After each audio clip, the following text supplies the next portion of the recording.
জামাতে ইসলামী। তবে সমাবেশস্থল সহ রাজধানীর বিভিন্ন জায়গায় পুলিশ, র্যাব সহ বিপুল সংখ্যক আইন শৃঙ্খলা বাহিনীর সদস্য মোতায়েন ছিল। আর জামাত বিপুল লোকের সমাবেশ ঘটালেও শান্তিপূর্ণভাবে তা সম্পন্ন হওয়ায় স্বস্তি জানিয়েছেন সাধারণ মানুষ। মাহমুদ রাকিবকে সাথে নিয়ে একরামুল হক সাইমের রিপোর্ট। জামাত শিবির ও পুলিশের সংঘর্ষের খবর ছিল গত কয়েকদিনে গণমাধ্যমের প্রধান শিরোনাম। এমন সংঘাতে রাজধানীর মতিঝিল ও পল্টন এলাকা নানা সময়ে রণক্ষেত্রে পরিণত হতো।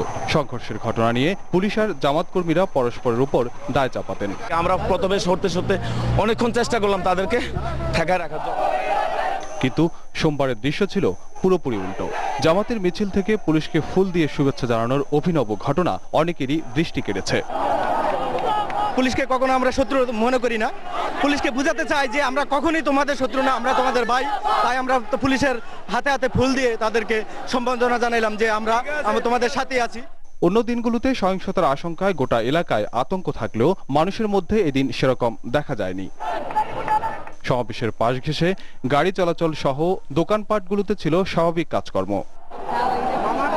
অন্যদিনে তো মনে করেন এখানে তো দাঁড়াতে পারতাম না। এই বাজার মিছিল নামলে দৌড়াদৌড়ি ভাঙাচুরি গাড়ি জ্বালাজালি হতো। আর উপরতে অর্ডার পায় ঠেকাতে গেলে আরো আন্দোলন সিস্টেমে একটা গন্ডগোল সৃষ্টি হয়, ফলে আমাদের পাবলিকের জনগণের সবারই ক্ষতি হয়। যদি আমার অধিকার দেন রাস্তায় কথা বলার জন্য, যদি আপনি আমার কথা বলার অধিকার দেন, যদি আপনি আমার করেন, কোনো গ্যাঞ্জাম না।